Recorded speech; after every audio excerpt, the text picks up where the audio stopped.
Varahi media நேயர்களுக்கு வணக்கம். சான்றோர் கருத்தில் இன்று சந்திப்போம். ஐயா வணக்கம். தமிழ்நாடு மாணவர் கூட்டமைப்பினுடைய பொறுப்பாளரும் மற்றும் வழக்கறிஞருமான அரசியலில் வெகுநாள் பயணித்தவருமான உங்களிடம் சான்றோர் கருத்து அப்படிங்கிற ஒரு நிகழ்வுக்காக வந்திருக்கிறோம். இப்போ என்னென்னா, தமிழ்நாட்டில் நடைபெற இருக்கக்கூடிய 2026 சட்டமன்ற தேர்தல் குறித்த கள நிலவரத்தையும், மக்களுக்கு சட்டம் சார்ந்த பாதுகாப்பு இருக்கிறதா இல்லையா என்பது குறித்தும், இனி வருங்காலங்களில் மக்களுக்கு சரியான சூழல் ஏற்படுமா, இளைஞர்கள் பாதிக்கப்படுகிறார்களா அல்லது எதிர்காலம் சீரமைப்பாக இருக்கிறதா என்பது குறித்து ஒரு கருத்து நேர்காணலுக்காக வந்திருக்கிறோம். முதல் கருத்தாக 2026 சட்டமன்ற தேர்தல் என்பது எப்படி அரசியல்வாதி அவர்களுக்கு இருக்கும், மக்கள் அதை எப்படி ஏற்றுக்கொள்வார்கள், எதிர்கொள்வார்கள்? அரசியலை பொறுத்தவரை தேர்தல் என்பது ஒரு திருவிழாவாக கொண்டாடப்பட வேண்டிய ஒரு விஷயம்.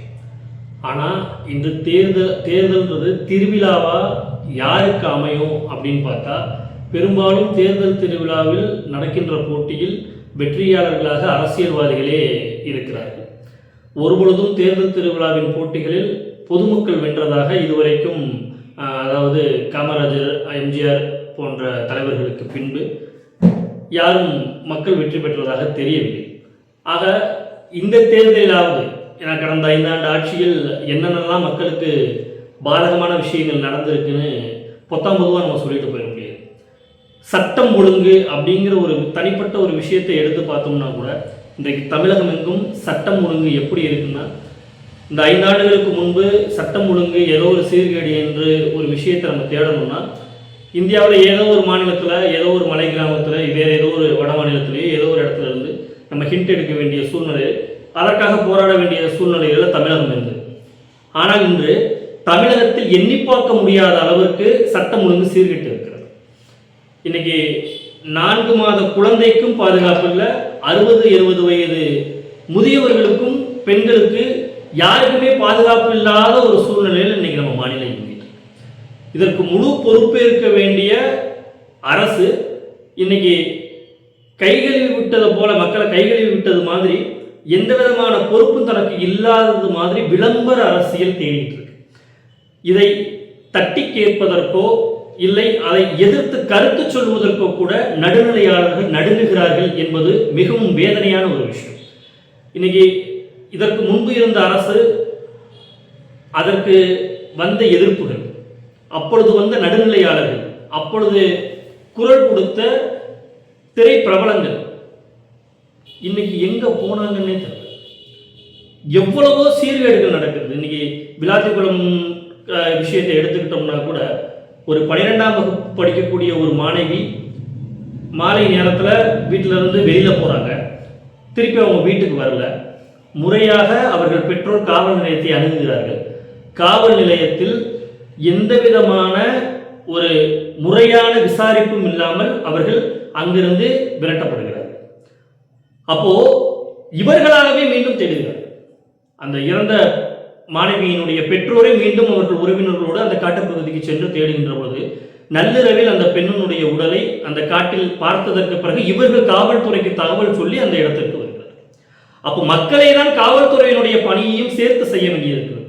ஆனால் காவல்துறையினுடைய பணி என்னவாக இருக்கிறது? இன்று அரசியல் கட்சிகளினுடைய கூட்டங்களுக்கு பாதுகாப்பு கொடுப்பது, பந்தோபஸ்து கொடுப்பது, இன்னைக்கு சாலைகளில் வருகின்ற வாகனத்தை நிறுத்தி அவர்களிடம் வசூல் செய்வது போன்ற வேலைகளை காவல்துறைக்கு ஒதுக்கிவிட்டு, மக்களுடைய பிரச்சனை மக்களை சமாளித்துக் கொள்ளுங்கள் என்று சொல்லும் மந்தமான அரசு நிலவி கொண்டிருக்கிறது.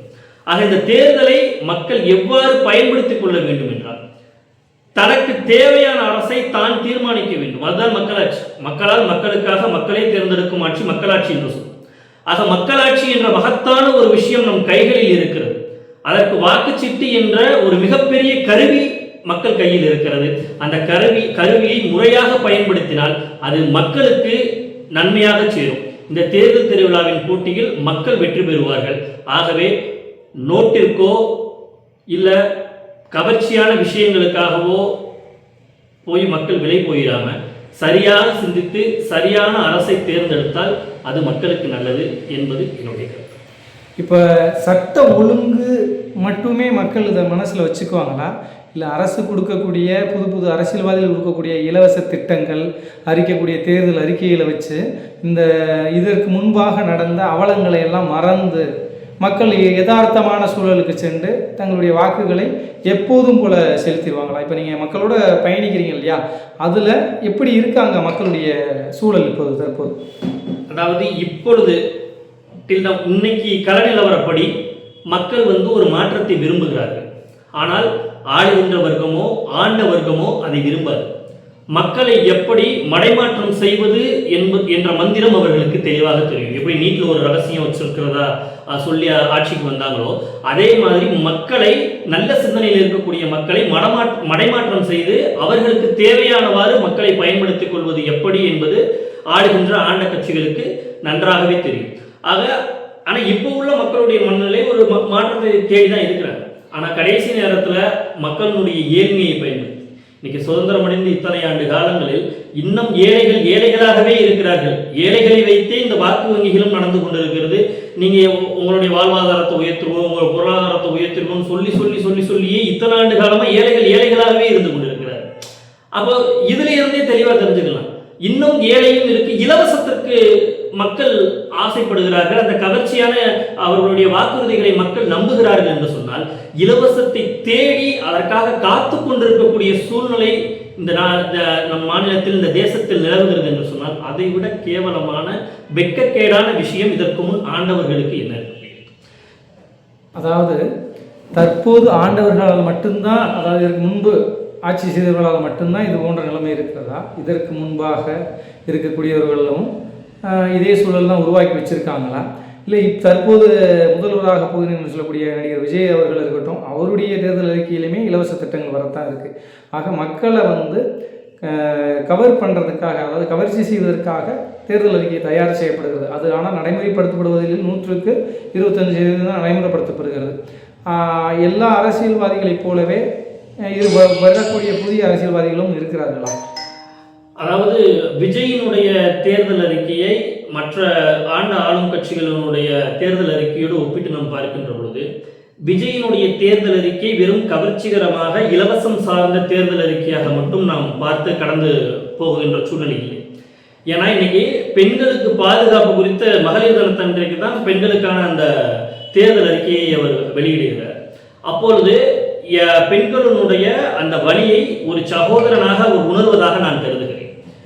அப்போ பெண்களுக்கு எதிரான குற்றங்களில் நீதி கிடைக்க வேண்டும் என்ற அவருக்கு தீர்க்கமான ஒரு எண்ணம் இருக்கின்ற காரணத்தினால விரைந்து அந்த வழக்குகள் முடிக்கப்பட வேண்டும், அதற்காக சிறப்பு நீதிமன்றங்கள் உருவாக்க வேண்டும் உட்பட பல கோரிக்கைகள் வைத்திருக்கிறார்கள். நீங்கள் கேட்டது போல விஜயும் இலவச திட்டங்கள் போன்ற விஷயங்கள் எல்லாம் அறிவிச்சிருக்கிறார். இருந்தாலும் கூட இன்றைய காலகட்டத்தில் இன்னைக்கு கஞ்சாவிற்கும் போதைக்கும் வெட்டி விளம்பரத்திற்கும் இன்ஸ்டாகிராம் போன்ற சமூக வலைதளங்களுக்கும் தன்னை அடிமைப்படுத்திக் கொண்டிருந்த இளைஞர்களை இன்று அரசியல் பேச வைத்திருக்கிறார் விஜய் என்பது வரவேற்கத்தக்க ஒரு விஷயம். விஜய் போன்ற புதிய வரவுகள் நம்மளுடைய மாநிலத்திற்கு நிச்சயம் தேவை. நன்றி. இன்னொரு கருத்துக்கள் என்னவென்றால், மக்கள் எது போன்ற சட்டமன்ற உறுப்பினர்களை தேர்ந்தெடுக்க வேண்டும் நினைக்கிறீங்க? அரசியல் சார்ந்தா அல்லது நமக்குள் இருந்து ஒருவரை தேர்ந்தெடுக்க வேண்டும் நினைக்கிறீங்களா?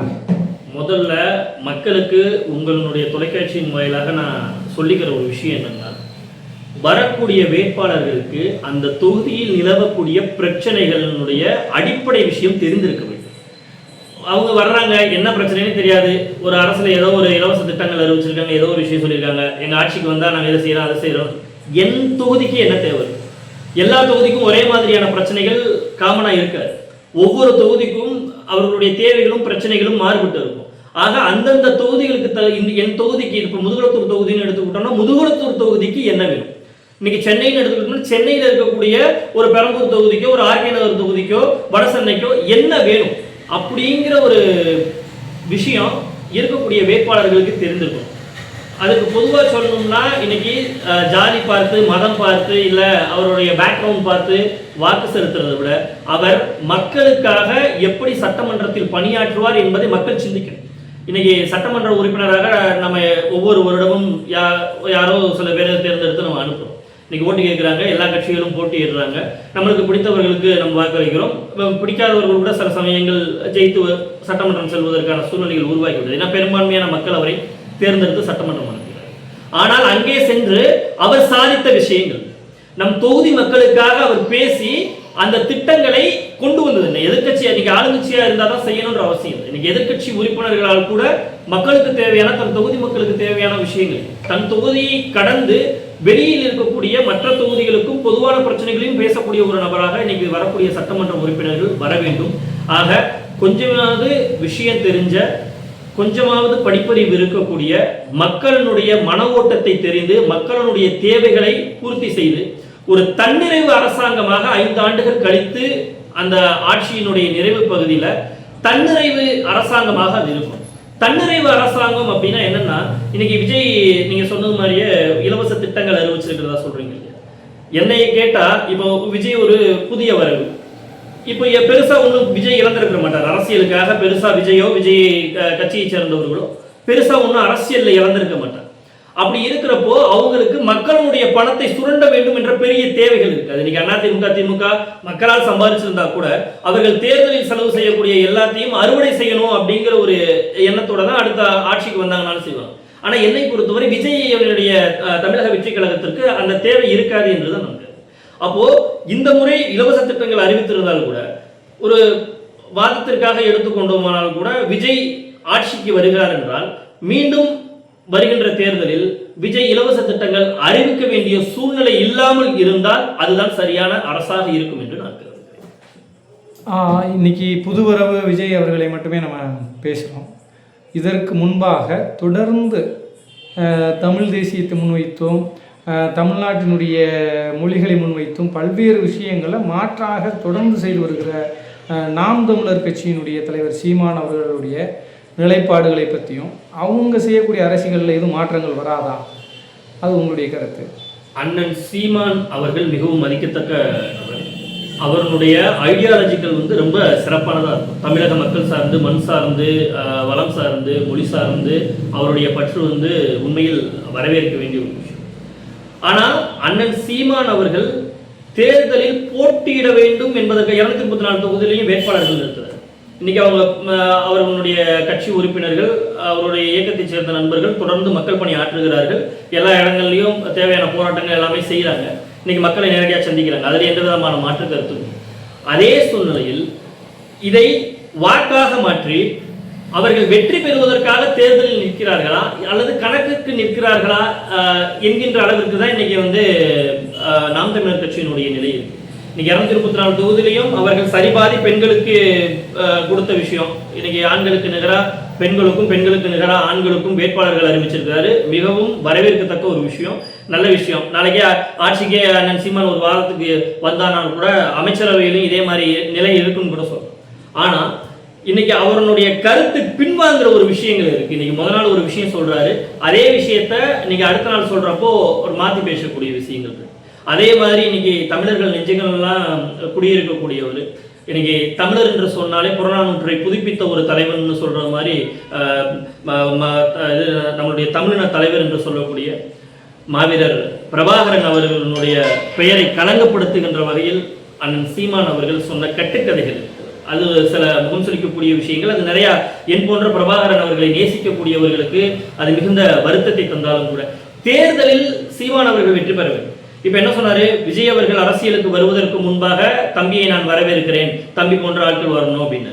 அதற்கு முன்பு கட்சி துவங்குகின்ற பொழுது என்ன சொன்னார்னா, இன்னைக்கு தமிழகத்தை தமிழர்கள் ஆளணும், இன்னைக்கு தமிழர்களால் ஆள முடியல அப்படிங்கிற ஒரு நிறைய விஷயங்கள் சொன்னார். இன்னைக்கு அரசியல் ரீதியா தன் கொள்கை ரீதியா பல வேறுபாடுகள் இருந்தாலும் இன்னைக்கு திராவிட கட்சிகளான இன்னைக்கு திராவிட முன்னேற்ற கழகமும் சரி, அண்ணா திராவிட முன்னேற்ற கழகத்தையும் பொது எதிரிகளாக கொண்ட விஜயும் சரி, சீமானும் சரி ஓரணியில் திரள்வதற்கான எல்லா வாய்ப்புகளும் இருக்கு. இன்னைக்கு சீமான் என்ன சொல்றாரு, விஜய் தன்னுடைய கொள்கை தலைவர்களா ஏத்துக்கிட்ட 5 பேர்ல பெரியாரும் ஒருத்தர் இருக்கிறாரு. அப்போ அந்த திராவிடத்தை எதிர்க்கிறதுனால விஜய் கூட என்னால போக முடியாதுன்னு சொல்றாரு. இன்னைக்கு 5 ஒருவருக்காக விஜயை என்னால் ஏற்றுக்கொள்ள முடியாதுன்னு சொல்றாரு. மீதி 4 தலைவர்கள் அவரே ஏற்றுக்கொண்ட தலைவர்கள் தான். இன்னைக்கு வீரத்தாய் வேலுநாச்சியார், அண்ணல் அம்பேத்கர் அவர்கள், பெருந்தலைவர் காமராஜர் அவர்கள், அம்மா அஞ்சலி அவர்கள், இவர்கள் எல்லாருமே அண்ணன் சீமான் அவர்களாலும் ஏற்றுக்கொள்ளப்பட்ட தலைவர்கள். ஆக தேர்தல் என்ற ஒரு நிலைப்பாட்டை வருகின்ற பொழுது அவர் விஜயுடன் கரம் கோர்த்திருந்தார் என்று சொன்னால் வெற்றி வாய்ப்பு இன்னும் நல்லா இருந்திருக்கும். ஏன்னா ஏற்கனவே தேர்தலில் பல தேர்தல்களில் நின்று போட்டியிட்ட எக்ஸ்பீரியன்ஸ் வந்து நாம் தமிழர் கட்சிக்கு. ஸோ புது உறவாக இருக்கக்கூடிய மக்கள் பெருந்திரள் கூட்டம் இருக்கக்கூடிய விஜயனுடன் அவர் சேர்ந்திருக்கும். இன்னைக்கு ஏதோ ஒரு தூண்டுதலோ இல்லை வேற ஏதோ ஒரு விஷயமோ இல்லை என்ன நடந்துச்சோ அது அவர்களுக்கு தான் விழிச்சோம். ஆனால் இன்று விஜயை முழுமையாக எதிர்க்கின்ற ஒரு வேலையை யாருக்காகவோ சீமான் செய்கிறாரோ என்ற சந்தேகம் வலுவாக இருக்கிறது. இன்னொன்று, அவர் வந்து வெற்றி பெறுவதற்காகலாம் வேட்பாளர்கள் நிறுத்தலை. நம்ம முன்னாடியே சொன்னது மாதிரி ஏதோ ஒரு கணக்கிற்காக சீமான் அவர்கள் போட்டியிடுகிறார்கள். வென்றால் வாழ்த்துவோம், வேற என்ன சொல்ல முடியும். உங்களுடைய கருத்துகள் ஏற்றுக்கொள்ளக்கூடியது. மக்கள் தான் ஒரு நிரந்தரமான கருத்தை பதிவு செய்யணும். 2026 தேர்தலில் சரியான ஒரு ஆளுமையை தேர்ந்தெடுப்பார்களா என்பதை பொறுத்திருந்து பார்ப்போம். அதை தாண்டி எங்களுக்காக நேரம் ஒதுக்கி இந்த சிறப்பு நேர்காணல் சான்றோர் கருத்திற்கு உங்களுடைய மேலான கருத்துக்களை பகிர்ந்தமைக்கு நன்றி. வணக்கம்.